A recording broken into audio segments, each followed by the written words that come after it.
two, one.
Hey, hey, hey. It's Friday night. And guess what that means? It's time for Around the Table. And I am here. I am your host, Vision Coach Alicia. Now, while you're coming on, make sure that you spread this broadcast so that others can enjoy exactly what you're about to experience. On Friday night, we can sit around and chop it up or go out somewhere and have a great dinner. But I invite you to come on in and sit with me around the table. And tonight, I am super duper excited. I have me a superb returning guest. And I am just so excited that he's here with me tonight. But before we get started, let me let you know that we are inviting coaches, authors to promote and advertise on this program. Tonight, we celebrate 17 authors of Shiro Publishing Company and their new release, The Sisterhood Journeys of Women in Business. 17 women that have gotten together to tell their stories about how they arrived at becoming entrepreneurs, all through Shiro's Publishing. So if you have a book that is within you and that you need to write, let me recommend to you Shiro's Publishing. They are awesome and they will help you bring your dream to life. But right now, I'm going to have you meet my guest.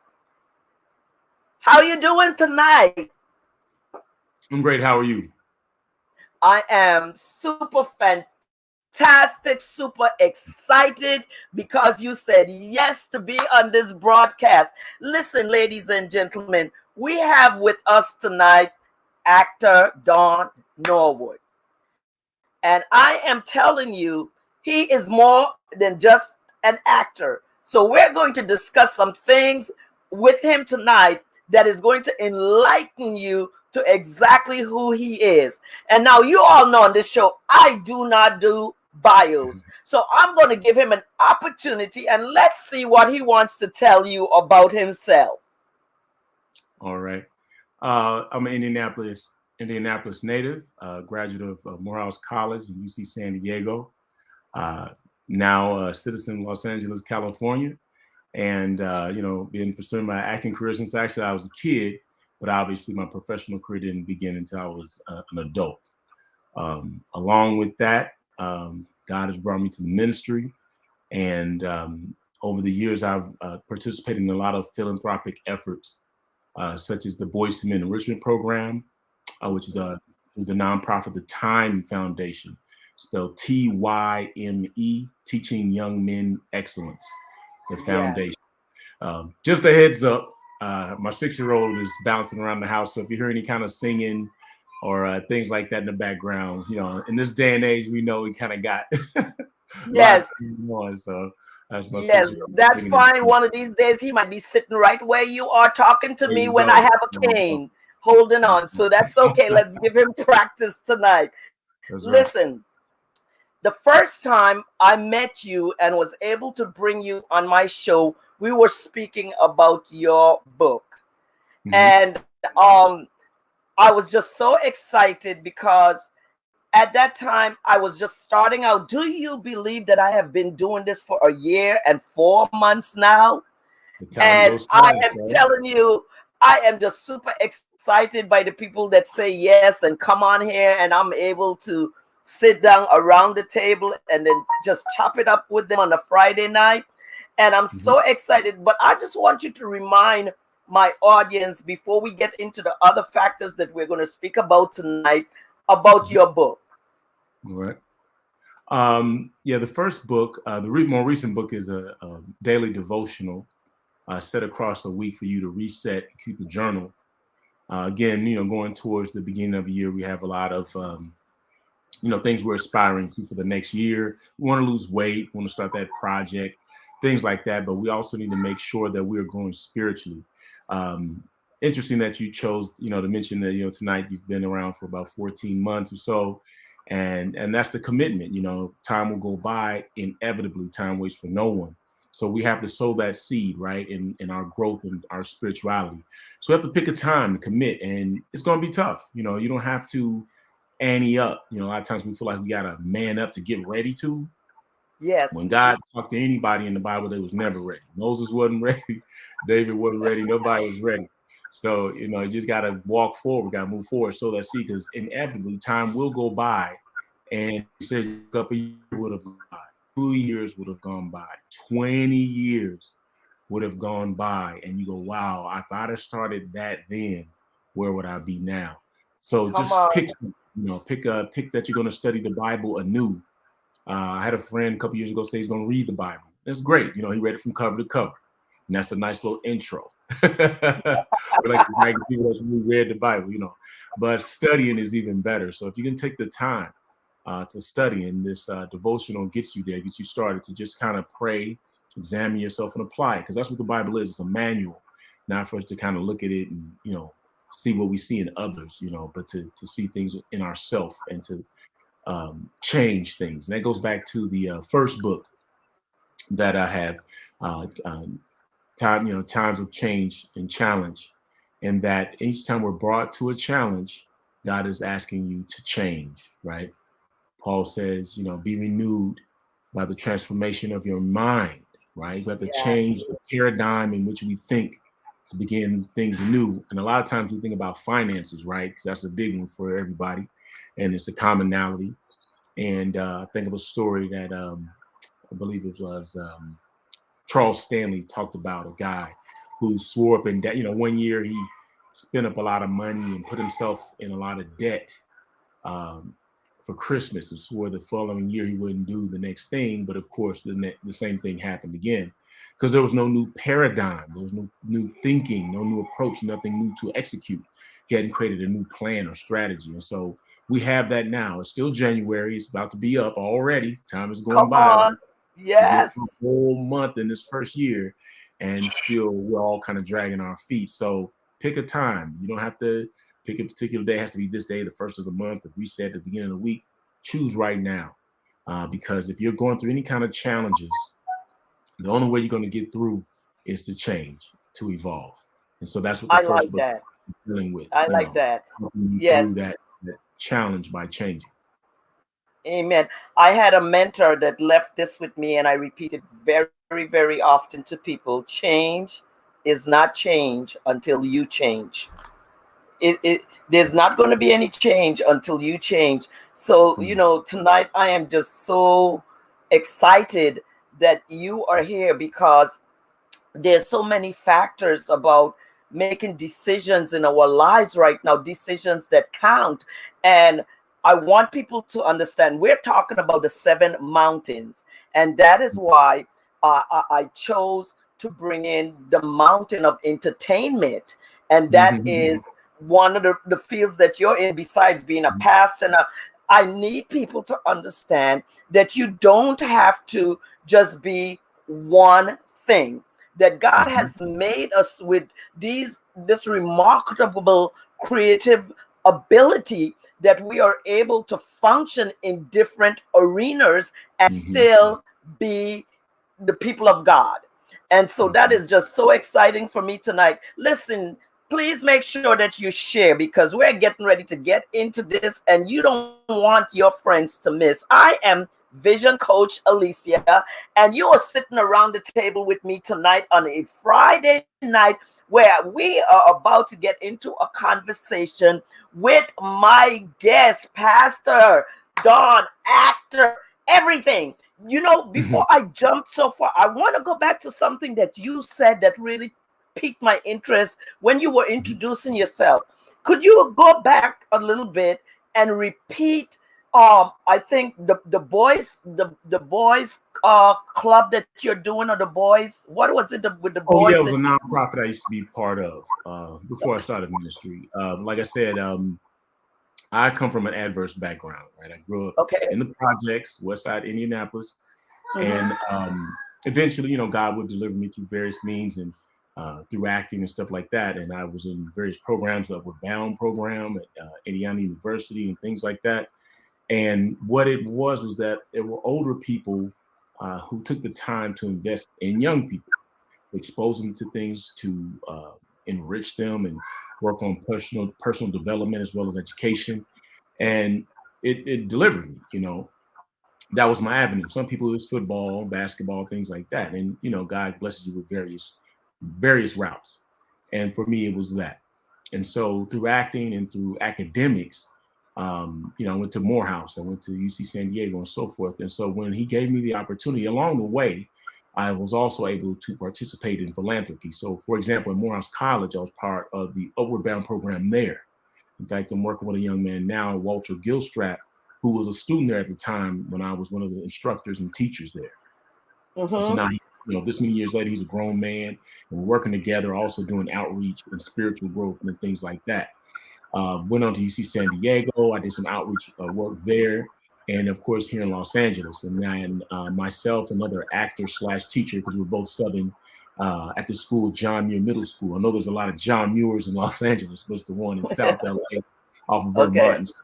And so he and I had a mutual experience. We say 80s babies. I wasn't born in the 80s, but growing up in the 80s, and we all kind of came through a similar system. And we wanted to sort of give back the same sort of enrichment that was sold into us. And so we started first just an organization, which was the Boys to Men Enrichment Program. It was about, helping acknowledge that our young people were going through transitions and no one was there to fill that gap. And so we worked with a lot of middle school and high school kids in that, growth stage, thus the term Boys to Men, right? Not the singing. I can't tell you how many times it took us. Well, listen, now Boys to Men. They thought we were going to walk out on stage and it was us. And then we eventually got our 501c3, which is the Time Foundation. And again, spelled TYME, which stands for Teaching Young Men Excellence. Because we recognized the time that we didn't go with our fathers that had left a lot of holes that we wanted to be able to fill. And so eventually it would also become co-ed. I think to this day, it's still, not necessarily restricted to young men, but also involves young women. Back in about 2011, I had to walk away, refocus my life into my acting career.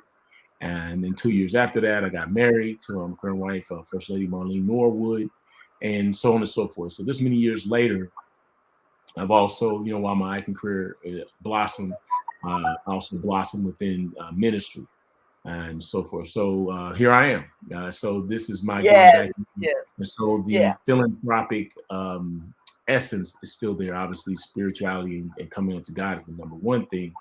But if you take a sort of worldly spin on it, right, and teach it in that way, that it's outreach, right, that you're helping other people, then people tend to want to volunteer and help out a little more. So we do various aspects, whether that's dealing with those in incarceration, go through what their processes and trying to deal with recidivism and institutionalization. A lot of these guys have been in the system for years, are very young, so by the time they become a man, they're institutionalized, and that's where we get recidivism, and people go back into a system they recognize, because that's basically what reared them. And so if we don't give people some of the options, something else, then what can we expect? So we at least want to create the opportunity for people who want something else and something more for their life, as well as youth and families, things like that. So various aspects as God brings them to us, our ministry has been engaging in. Yes, I really wanted to go there because I wanted our listening audience to realize how important it is to reach back and to realize that there are others that you need to be able to pull forward, especially these young men in today's society. And I just want to say congratulations to you for being a part of that. Listen, we have a bunch of comments coming at us. So we're going to just look at some of the comments before we move any further. But listen, you're sitting around the table with me.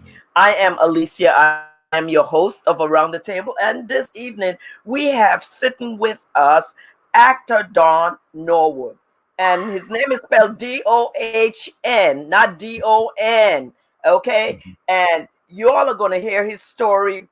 We're going to get into some of the things he's been doing, some of the movies he's been in. But let's just go into our audience tonight and see if there's any of them that are asking any questions that we may. Let's see what we have here. Hi, Jacqueline. How you doing? Yes, that's an investment which is needed again, which is talking about your conversation about the guys. Walk Church. Good evening, Apostle and Pastor Norwood. So you have some people from your church. Great topic, Pastor.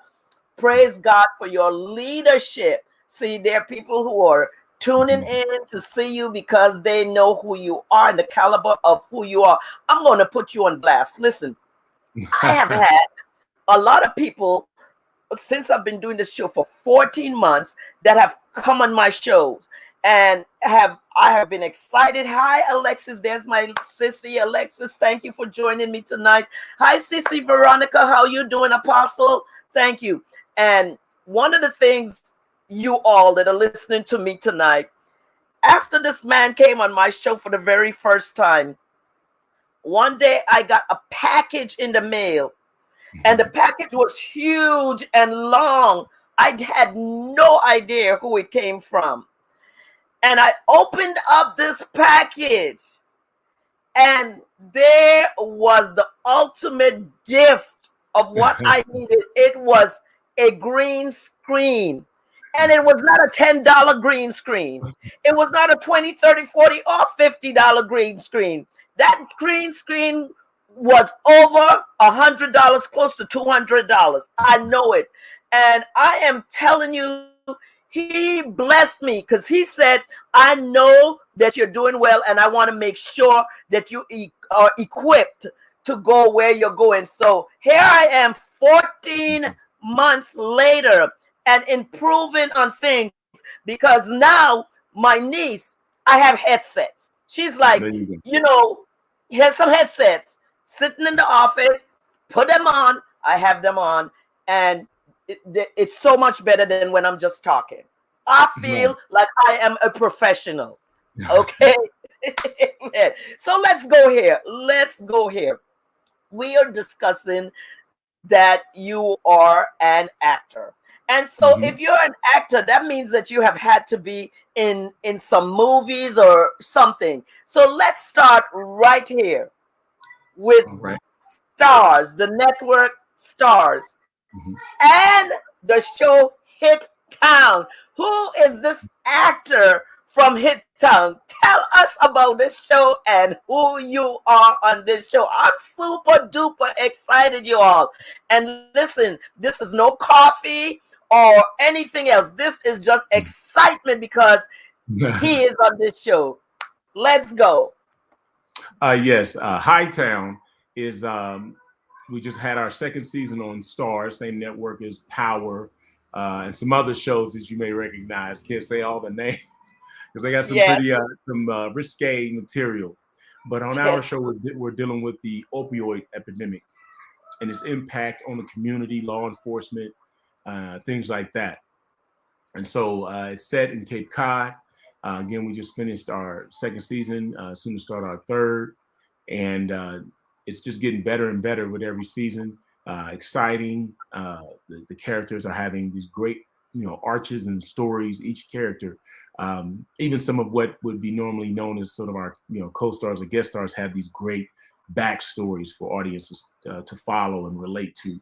And so the show's doing really well. Ratings are really high. Previously, I was on a show called The Sinner, season 1, season 2. Season 1 starring Jessica Biel.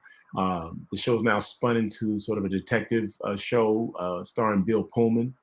And prior to that, I was on Hell on Wheels, which was on AMC. And I was there for, the whole time, all 6 seasons.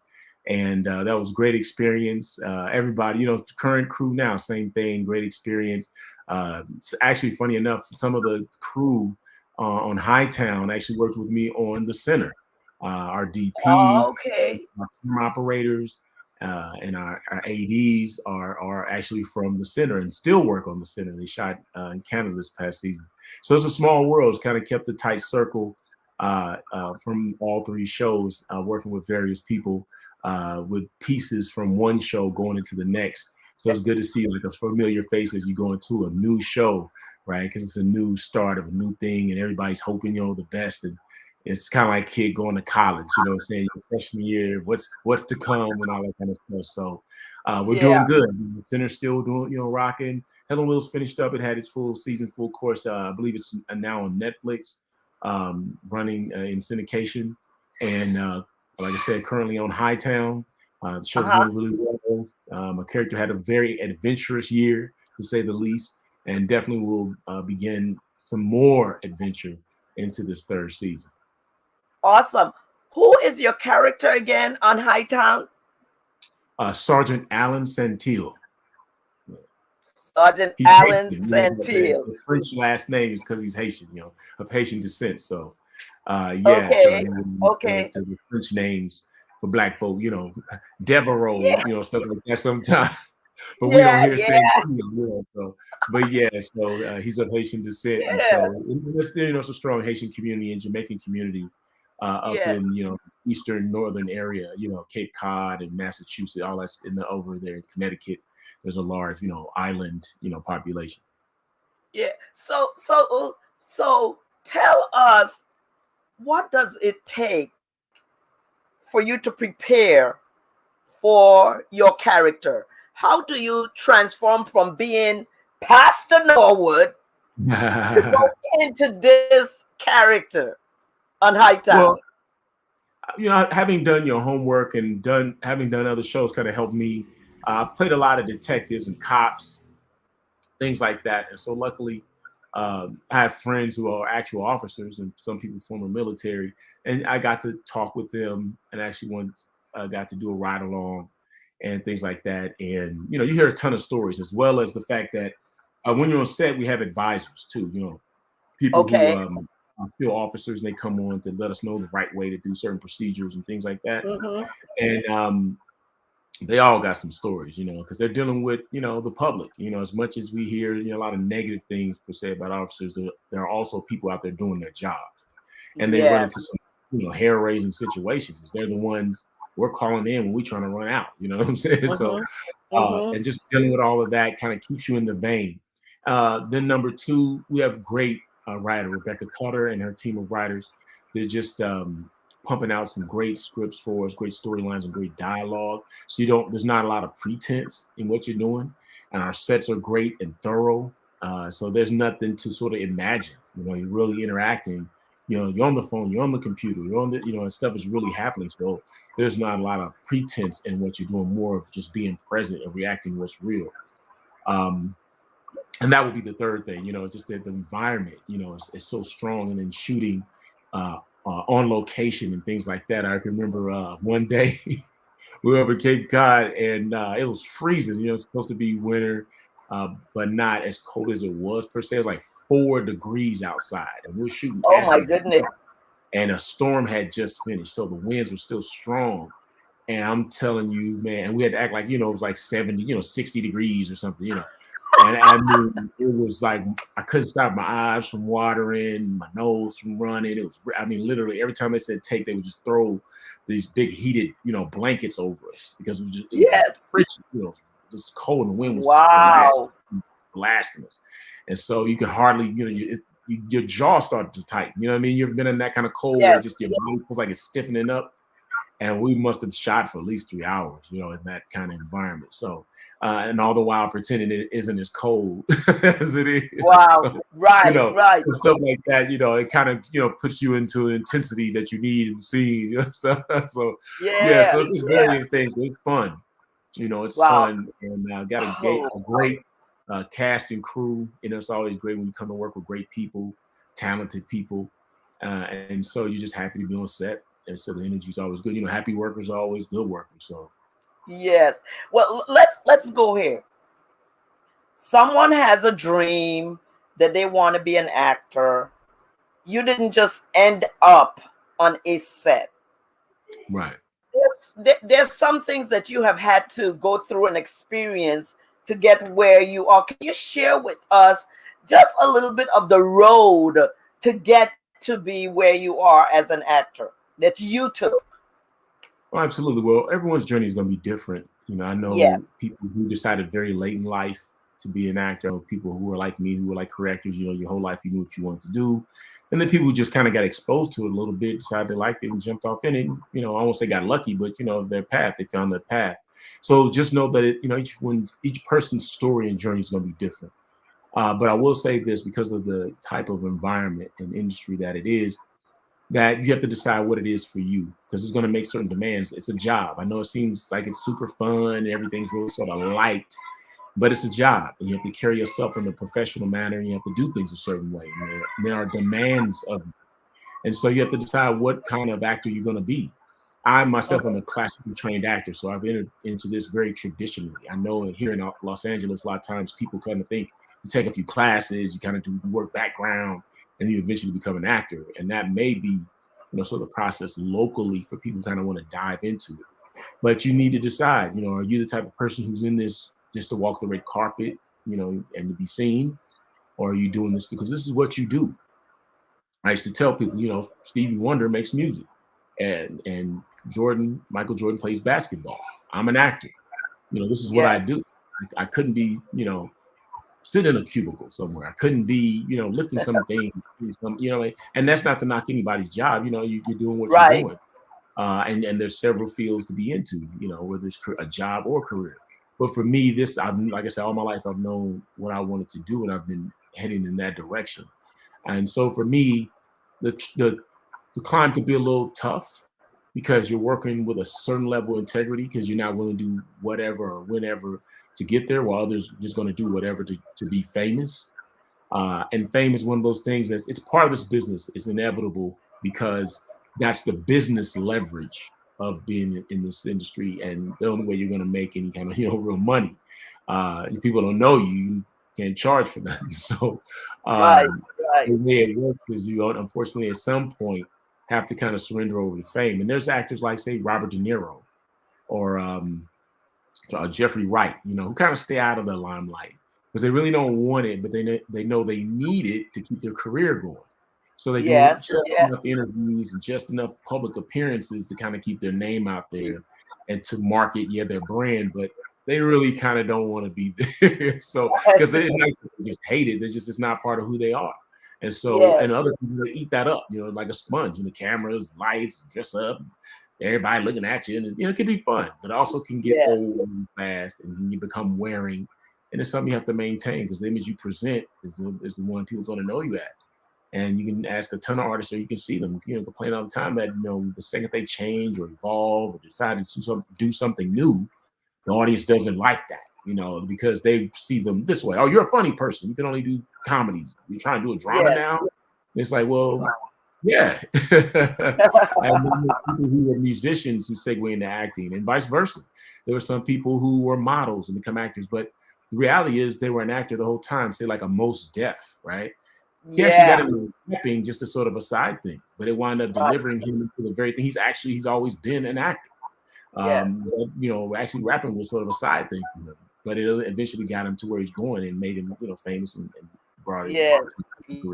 So similarly, there's people like that. The lady who's in those Resident Evil movies, right? She broke through by being a model, but she didn't want to be a model. That was just something she was doing in the interim, to get to. keeping Exactly. to where she had to go. And so God blessed her with two, like you said, more than one thing, so she can model, right, and she can act, and then which is what she Exactly. really. And so Yeah, you never know what God will have you do. You can say Shaquille that's O'Neal, right. right? A coach came to him in high school and was like, "You should play basketball." So then all of a sudden he's a basketball player. He wasn't even thinking about basketball. So, That's but right. it's different avenues for different people. Just know what it is for you, and know that there's a cost. Even discipleship, right, comes with a cost. You got to know that your time, your mind, your monies, and things like that are going to be contributed to what's going on, and you have to be willing to surrender more and more of yourself to that which you are divested. And so this industry similarly asks a lot of you. It's not easy. I know it appears It's that way, not easy. but I it's can not easy. imagine. Look, I like to talk like this. This is good enough for me. You all can keep that other stuff. Hey, hey, hey, it's Friday night and you're Hey, hey. sitting around the table. I am your host, Alicia, and this is a place for authors, coaches, and entrepreneurs. And this evening we are sitting with actor Dohn Norwood, and we're learning a little bit about the seven mountains of entertainment and what goes on behind the scene, what it takes to stay in the game. Let's go to our comments and see if anyone is asking us any questions that we may want to address and get involved. Hey, hey, hey, I say lady Molly Norwood is on here. How you doing? It's good to see you. Yes, change to become involved. You got to change. If you're not going to change, change doesn't come to you. You have to want to change. You have to see that there is a need for change. Let's Mhm. see who else is saying or asking us anything. I don't want to miss anyone tonight. Okay. There's just a lot of comments. That's awesome. Absolutely. So they're responding to our conversation. So let's go back to this part of our conversations. Can you explain how does it work in the industry when you are an extra? How does that work? Well, here are the steps for people taking that route, because it's kind of a way I've been advising people who may not have an acting background, but Uh-huh. definitely, you want to sharpen your chops, otherwise you can't compete. This is a highly competitive business. Let me start out with that. Like basketball and football, there's only so many positions, and the planet is trying to qualify for those positions, not just Middle America and LA and New York. It's the planet. There's all kind of people with dreams to become, an actor, and so it's very competitive. So know this. And then two, if you're trying to segue from doing background work to professional work, it goes in these steps. You're basically looking for a waiver. You need 3 waivers for the union to recognize you to enter into the union to work professionally. There's a lot of non-union work out there. You can go to casting networks and things like that and look at some of those breakdowns and build your reel, which is what I recommend. Here's an ideology people need to hold on to. For example, and I hate to jump forward, but I'm working my way back. You want representation, right? You want to get an agent, you want to get a manager. Well, they're not going to be bothered with you until they know what you can do. It can't be word of mouth or because you said so or your headshot looks nice. So they want to know what you can do. They want to be able to see it. So that means you're going to have to go do some of these lesser jobs that aren't necessarily the highest paid or highest profile jobs that are non-union that might pay you $200 a day or might be free, so that you can Uh-huh. have the footage to show what you can do, so that you can show an agent or a manager, this is what I'm capable of, so they'll invest in you. Because how professional agents and managers work is that they don't make money unless you make money. They get 10% of what you earn. You earn nothing, they make nothing. You know what I'm saying? There's no upfront charge. Yes. You go get shots, you pay for that. You go do this, you go do that, you go work out. Those are investments into yourself to advance yourself. They don't charge you for being there. They make money. You make money. If you're doing it any other way, somebody's hoodwinking you. So just know that as a head up, they're asking you for money, you getting hustled. So stepping back from that, as a background actor, say you get a speaking part, right? And this has happened. I worked on Bruce Almighty, and I watched the guy do that. It was random because of how he looked. And they wanted a guy to be a camera operator, right? So they saw how he looked, and he was a contrast to the other actors, so they chose him. And he was very excited. And so they gave him a waiver, and he got, Honey Wagon got a trailer. And, he's going to get paid a little more because he had 2 lines, and he was very excited. It happened at random, And so with that, you then segue into getting that, letting that happen again. When I worked on the show Southland, Regina King was starring on that show. It was on NBC, and then it moved to TNT. Just a heads up on what the show is. But it's a cop show set in Los Angeles. And there was a young man who was working on set, and he was vigilant. He wasn't a pest or anything. And he asked the same thing. And he said, what do I need to do to kind of get where you are? I said, well, first of all, stay near me. I'm going to show you, right? And so I was playing like this head gang member. But I was trying to let the director know, it's not like the movies, how they make it, with this guy is this sort of kingpin. He walks around and he's by himself. He has to have like people around him. And so I told the young dude, and he was standing there. I said, why not him? So I made him sort of the guy who was with me all the time. So lo and behold, he wound up being in all the same scenes with me, got heavily profiled, covered. And then he asked me, he said, should I ask them for a waiver now? I said, yeah, because they used you a lot. So go and ask for a waiver. And lo and behold, the AD was so cool, she wound up giving him 2. And so I don't know how that you have to have 3, right? 3, yeah. So she gave him 2 just for working on that one show, but he was so heavily profiled, she gave him 2. And he was doing a lot of the things I was asking him to do, because as they say in acting, you can't play a king. People have to see you be a king, right? Like in Coming to America, he walk around, nobody know who he is till they see how other people respond to him and go, oh, something's weird about this dude. Something's different. And that's how you know you're king. And so that's why I was about playing a kingpin. Other people have to see you be a kingpin. So I planted some of the other actors around me to give that illusion, and thus in trade, those same guys got waivers to advance themselves. So he got a couple waivers, so on and so forth. The next step is you get your 3, right? So then you go to the union. Now here's the rough part, y'all. Yeah, it's coming. Okay. Right? So, and then you have to pay. You have to pay to be in the union, and it's steep. It was steep when I went in. For me, and just we call it cost of living goes up, and I think right now it's like $3,200. And so at the time for me it was like $1,600. And so they used the thing where they could take it out of your check, and but it's something that kind of got sloppy over the years, and people got angry about it, right? Because say you decided you let them take it out your check, and then you change your mind, and you want to try to get your money back, and so they stopped doing that. So at best, I think they can put you on like a 3 payment program where you break it up into 3 payments of like 11. So that's what happens. So you get these waivers, you go to like, hey, I want to be an actor, and they're like, okay, $3,200, and you're like, what? And so so you also have to have the money to enter. And while that's also a bit of a rubric to kind of keep just any old body from entering, it also adds up to something, because the union's there to protect you while you're on set. When you have any grievances or problems, issues, that's who's there for you. Also, that's who's negotiating our contracts, the terms of our contracts, how you're going to get residuals, how you're going to get paid, the rate at which you get paid, all that stuff. Streaming platforms, these are the people who are on the front line for negotiating these things.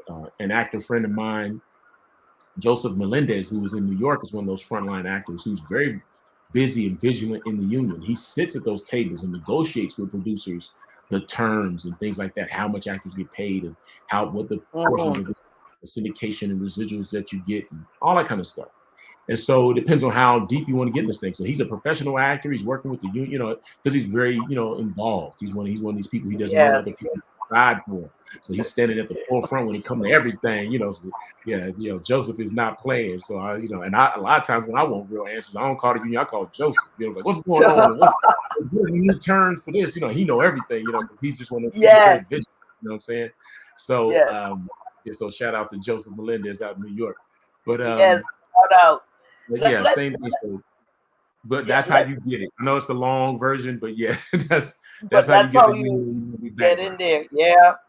I like doing this. I like to talk. I'm not even interested. But let me I just want you to tell our viewers again the show that you're presently in, what network, and when they can see you on this show. because that's the whole purpose. I want people to know my gracious friend, pastor, actor, author, entrepreneur, everything, philanthropist, everything that you are, all wrapped in one package. I want them to support you. So let us know again how we can see you and where we can see you. Yes, so you can tune in to STARZ, and our show is HIGHTOWN, HIGHTOWN, one word, HIGHTOWN, and it's one of the nicknames for an area in Cape Cod in which it's known to have a lot of hyenas, which is a place that there's a lot of different, sort of drug issues and things like that. So, and I know a lot of times when we think about drugs and stuff, we think about obviously New York, or Chicago, and the big cities. But some of these small towns have major stuff going on as well, especially port cities where things are smuggled in. So that's our show, HIGHTOWN. We just aired our second season. Ran through 4 days. You should be able to catch it online, because once the shows air, you can go to the website. You can go to the STARZ website or the HIGHTOWN website directly, and they're available to stream, download and stream. They're online. But the live versions have already aired. We'll soon be starting our third season. So right before we get that all up and going, we can, talk again and maybe, get everybody tuned in to season 3. Potentially, next fall or so. So tune in to HIGHTOWN on STARZ. I'm Don Norwood. I play Sergeant Alan Santillo. There you go, Alan Santino. I congratulations. I'm just so excited. Listen, before we go back to our guests, I want to remind you that we are inviting coaches, authors to promote and advertise on this program with us for very minimal fee. And tonight, we are celebrating 17 authors of Shiro Publishing and their new release, The Sisterhood, Journeys of Women in Business. All of these women are in business. They're entrepreneurs, but they decided to get together and prove that women can get together and make something happen together. And that's exactly what they did. They did a book together, all 17 of them. It launched last week. It is worth the read. If you are a woman in business, you want to be in business, there is a sisterhood of women for you. Please go to shiropublishing.com and you will be able to see all 17 authors, and you can decide which one you would like to purchase your book from. I promise you, it will be a great investment for you. Again, you are sitting around the table with me. I am Alicia. I am your vision coach. My guest tonight is actor Dohn Norwood. But before we go back to that, I just want to talk to you a little bit about that part of you that I know have kept you through all of this, because I know this journey wasn't easy. Your faith. And because of that faith and who you are as a pastor of the Walk Church, it's Hollywood, correct? North Hollywood. It's in North Hollywood. Yes, in North Hollywood. Let's talk a little bit about your faith and how it has been able to keep you in this place of pursuing your acting career and sustaining you while you're there. Oh, absolutely. Again, coming from an adverse background, it's just many challenges to come up from, whether it be the environment itself or your personal, shortcomings and issues. The Lord is a guide. First of all, know Him. That's the mustard seed. The Word will water that. So make sure you're speaking with God. And they talk about prayer works, it does, because you're able to talk to someone who can do something about your situation. That's God. So make sure you know the Lord first and foremost, because you can go to different places, different churches, and not necessarily get fed properly. So you always want to be where God plants you, not where you plant yourself. So know the Lord. In knowing the Lord and Him advising me over the years, through successes and failures, I am where I am. You know, I think about when I was auditioning for grad school. At one point I was going to I told myself I was only going to audition for NYU because I just was like, all I wanted was NYU, right? And so lo and behold, through God's sovereignty, I wound up auditioning for more than one school, one of which was UC San Diego, that had a full ride fellowship, which I didn't even know about. And so I wound up auditioning, and they offered me an acceptance letter on the spot, as well as a full ride fellowship, which included housing, tuition, and a monthly stipend. So you wouldn't have to work. Yeah. And so it just was just like, you know, you talk about miracle moments, like, and I didn't even know they had this.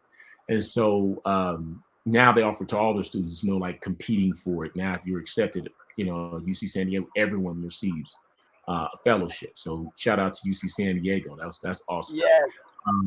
But yeah, so God leading me to that, because I remember trying to make a long story short, I wasn't even looking at the West Coast, right? And they want to be in like a college seminar at the Hyatt. I was in Atlanta at the time at Morehouse, and you know, about to graduate. And me and some friends decided to go down. Why not? We'll see what graduate schools are down there. You know, I really didn't think there would be anything. But I went through the steps and went table to table, talking to people hearing the same old stuff. But I know I want to be an actor. And they try to talk you into doing something else, of course. And so on the way out the door, I mean, I was full tilt because I had been, you know, marketed enough. You know, everybody pitching their thing to me. And I was in a full stride walking out them doors, with some automatic doors, you know, they were sliding open. I'm about to walk right out. And I heard this voice say, "Have you thought about UC San Diego?" And I'm looking around like, you know, it's weird. I was like, is that real the Holy Spirit, or was that a voice? And so I heard it again. And a friend of mine said, "That's the guy right there." His table just happened to be near the exit. And I turned and look at him. He says, "Have you thought about UC San Diego? I overheard you talking about acting and blah, blah, blah, blah, blah." And I was like, "Yeah, but you're programmed." But he said, "No, we're one of the top 3 in the nation. There's NYU, you know, Yale, and there's UC San Diego." I said, "Really?" I said, "I didn't have heard." So he got to tell me, he said, "I'll give you a waiver for the application. You won't even have to pay to apply." He said, "Just give it a shot." And I was like, "You know what? It don't hurt. Yes, it's free." So I filled it out. I set up an appointment because I was auditioning for NYU, and they had auditions also set up in New York and Los Angeles, but I did it in New York, so I wouldn't have to fly all the way out there just for that. And lo and behold, you know, I got accepted into NYU, but I didn't get no money. And it's like $250,000 a year to go there. So I was like, what? But UC San Diego gave me a full ride. So, you know, had I been stubborn and gone about it my way, I might not have made it to high school. But God delivered that unto me and the full fellowship. So I didn't even have to pay for school. So I was at one of the top 3 schools, full ride, brought me all the way out here to the West Coast, got me familiarized with the area. And now here I am in Los Angeles. And so, you know, God is, that's just one of, I can sit here and talk y'all heads off about what God has done for me and his sovereignty in those serendipitous moments. Because guess who else auditioned for NYU in that same class? Mahershala Ali. Ali. Wow. Yes. So my peer group is Catherine Hahn, Mahershala Ali, Sterling Abrams, all of them have come up through the ranks together. I've been on auditions with these same people. I watched their careers go just like mine. And so it's an arc for different people. And so while they started a little earlier or blossomed at a certain time, some people, you know, come a little later or whatever. So it's, you know, Sam Jackson or Morgan Freeman or anybody else you could think about who may not have the career that Denzel had, but they got a career. You know what I'm saying? My. That is so, I feel the anointing of God, even as you are talking about that. I remember that we say the fog, the favor of God, how God really, glory to God. I am just so excited because I love to see people enter into accomplishing their dreams and their visions, because I'm a vision coach, and most of my clients, they tell me their dream, they tell me their vision, and I can see down the road how something should progress or how it should move for them. And it's usually, well, not usually, all the time, it's the Holy Spirit that is speaking to me and giving me insight into the move of that person. And just listening to you speak, coming all the way from Indiana, okay? Of all places, right? Of all places, for God to take you through these channels to even little old me being able, no, not little old me, I'm big old who There I you go. There am. you go. That's There what you I'm go, into that. Look, Roland, ain't no little that nothing. you Ain't no would little say nothing. yes to come and sit around the table with me tonight, because one of the things that I have said to God, I want to be a blessing so that other people could see how they can achieve certain things in their lives. And so I had on the show a couple of weeks ago actress Deetta West. She played in Kurt Franklin's Christmas movie. She's played in The Preacher's Kid, a few different movies. And it was very interesting speaking to her and now speaking to you and understanding that it is where you all cannot give up in a dry season, because every season is not lavished with open doors, but because of your faith in this entertainment field, and because you've said and know your purpose and the plan of God for your life. And this is now, and this is going to be my second before my last question for you before we end tonight. How is it that you balance between being this awesome actor and this fantastic pastor that pastors a church? It's one and the same. You know, you're moving forward. Anyone in acting who's, I guess you could deem sort of like a great person, and me and other actors talk about this. Any of the like a bigger name actor that you meet, say you meet a Denzel, whoever it is, typically that person has sown into their own life, and that's what you see in their roles. Whether they're doing martial arts and music and things like that, the more you invest in yourself, the greater you can sow into your character, because it comes from you. Your instrument is you.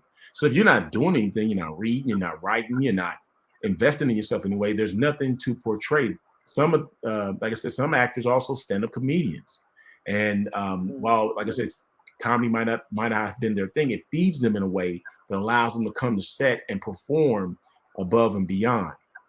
So the more you sow into yourself, the more you're able to bring. And so the more I surrender unto God what he wants me to do, the greater it is for me, not just in the roles, but in my performances, abilities, awareness. So it's kind of a two-edged sword. It's part of, two sides of the same coin. So it's not sort of like I'm over here doing this, then I'm over here doing that. And it's the same perspective for me, like being a witness personally of what God has done for me. I hope to be able to create that opportunity for someone else, and not that I'm creating it, that God is working through me to create those opportunities for others. So if he blesses me with this, that, and the third, like the young man who was like, man, I need somebody around me so I can see I'm this, fearsome guy. Because the only reason we know Darth Vader is tough because he choked somebody without even being in the room with him. You know what I'm saying? Like, oh, wait, that's the dude you ain't even in the room with him. So you got to see, you know what I'm saying? And so I was like, how can I do this without, overstepping my bounds? So I had some of the background guys who I thought was cool come stand next to me and interact with me a certain way that would read to the audience like, this dude is the shot caller. You know what I'm saying? And then lo and behold, God blessed them by interacting with me so much that they wound up getting waivers. And like I said, one young man wound up getting 2 waivers from one show. You know what I'm saying? So God created opportunity through me to help this young man do what he was trying to do. And so it's that same thing. The more you allow you and you're investing in yourself, and the more you're allowing God to, sort of change you, move you, the more he can do with you. And so those other things, he said, he'll add these things unto you. That's what he's saying. The things you're asking for are the tip of the iceberg. Because some of the things he's going to give you, you don't even know to ask for. And those are some blessings that are coming out. I didn't even know to ask for that are blessing me. You know what I'm saying? So it's the more you surrender, the greater it'll be. That's good. That is so good. Well, listen, I have had a great time sitting around the table with you for the second time, and I can't wait until there is a third time. And I am just always so ecstatic because you're so gracious and says yes. When I send that email or that text, I usually get, let me see how I can do this. And I know sometimes you probably have something else going on, but we work it out, and I'm so appreciative. So before we leave tonight, listen, folks, you are sitting around the table with your coach, Vision Coach Alicia. I am the host of Around the Table. I'm here every Friday evening at 5 p.m. Pacific Standard Time, and I invite you to come and sit with me for about 40 minutes, and we just have a casual conversation with my guests. And I promise you that each and every time you tune in, you will not be disappointed. And guess what? You will also learn something new. I know that there's something that we have said here tonight that have opened your eyes and enlightened you, because you said a other word, and I was trying to remember it, and I just can't. So I'm going to ask you again. When I asked you to tell us a little bit about the role of an extra, you used the other term. What was that term? Oh, background. A background. See, I didn't know actor, that. Yeah. A They don't say extras background anymore. actor. They don't Yeah. say extras anymore. See, so I just learned something. I just upgraded myself. And so that is what happens around the table. And so before we leave tonight, I am going to give my guest a minute, 2 minutes, whatever he wants to take, to say whatever he wants to leave you all with tonight before we close out this show. Remember, always invite someone else to come and sit with you around the table. They can come with whatever they want, water, whatever they want, and sit around the table and join us for 40 minutes of just plain old conversation. So before we leave tonight, is there something that you'd like to say to our listening audience before we leave? Yeah. Here's one. I guess I can split it because I know people also may have tune in for acting stuff, but I go straight to getting closer to God. It's tough. It's tough, right? Some of us hear from God. Some of us, we kind of back and forth. Well, some of us we're hearing, and you may not be obeying. Don't wait. Ooh. Don't wait no longer. That's good. The stalling out is only going to hurt you, because God has good intentions. It's like a parent and a child. That's why we call them the father. It's a quintessential relationship.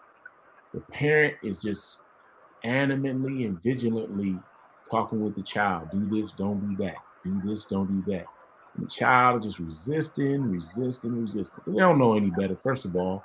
And then two, it's the immaturity. Why can't I do this? Why shouldn't I do that?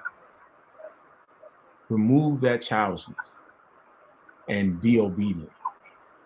Because unlike a child, you have a level of awareness.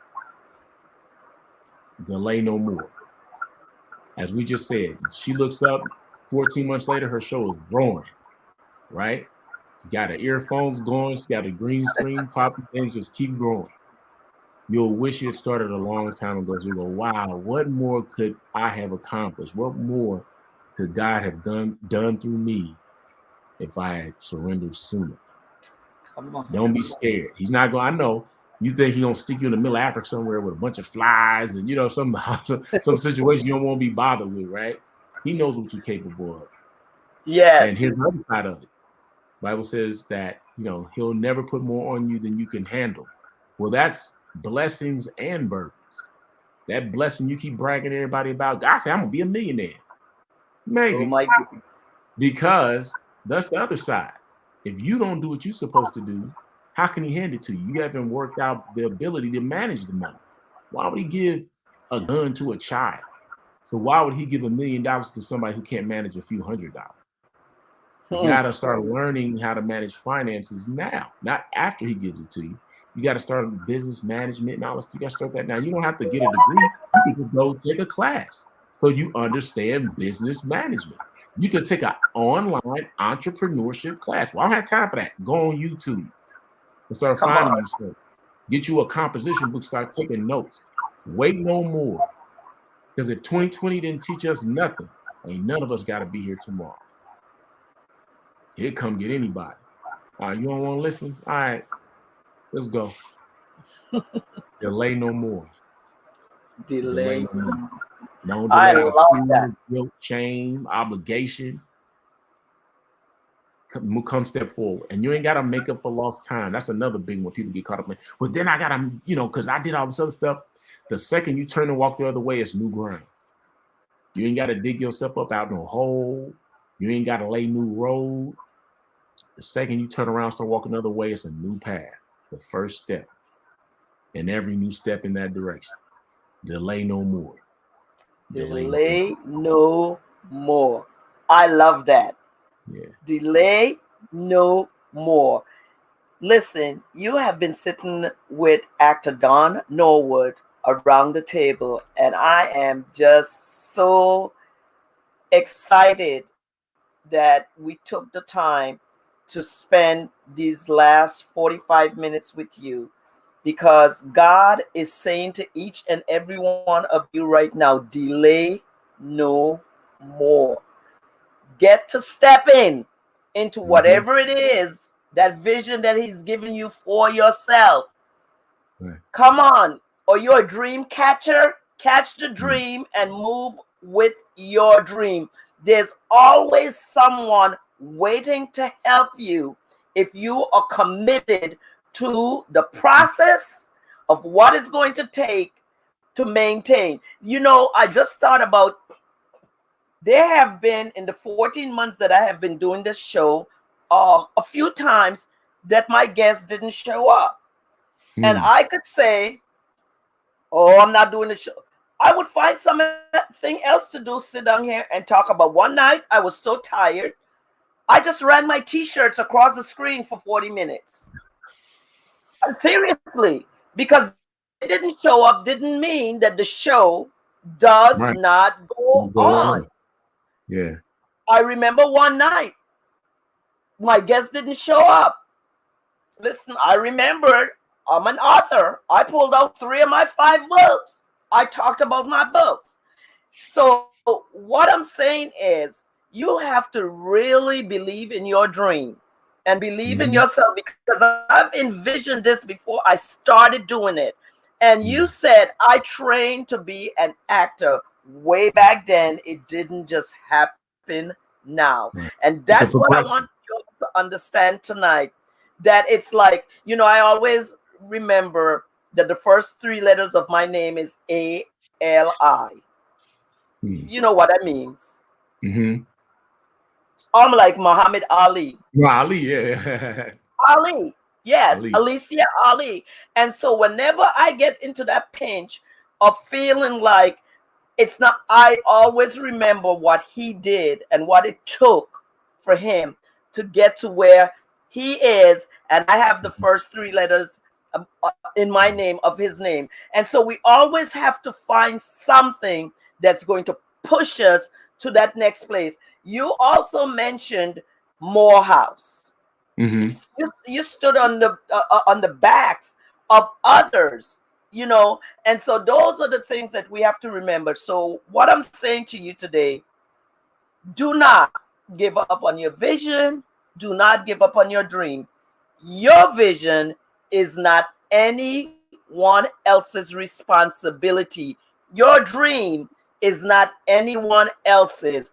Do it with your eyes wide open and listen when people are giving you advice about the road to take. And so tonight, thank you so much. I feel this anointing that's just sitting right here where I am right now, that crept into this room, because change is really not change until we change. And so I thank you for being so gracious and being with me here around the table tonight. And so until the next time that I pull you up around the table, I want to say good night. If there's a last word that you'd like to say to the audience, just say, and we will end the program tonight. God bless you. Just remember that God will do the super, but you must do the natural. That's how it comes together. He will do what you can't do as long as you do what you're supposed to do. He's not going to do it for you. Moses still had to deliver the Israelites. David had to be hunted by Saul. You still got to walk it through. He will do the super, but you must do the natural. Do the natural. So until next Friday night, Hot Talks, I'm your vision coach.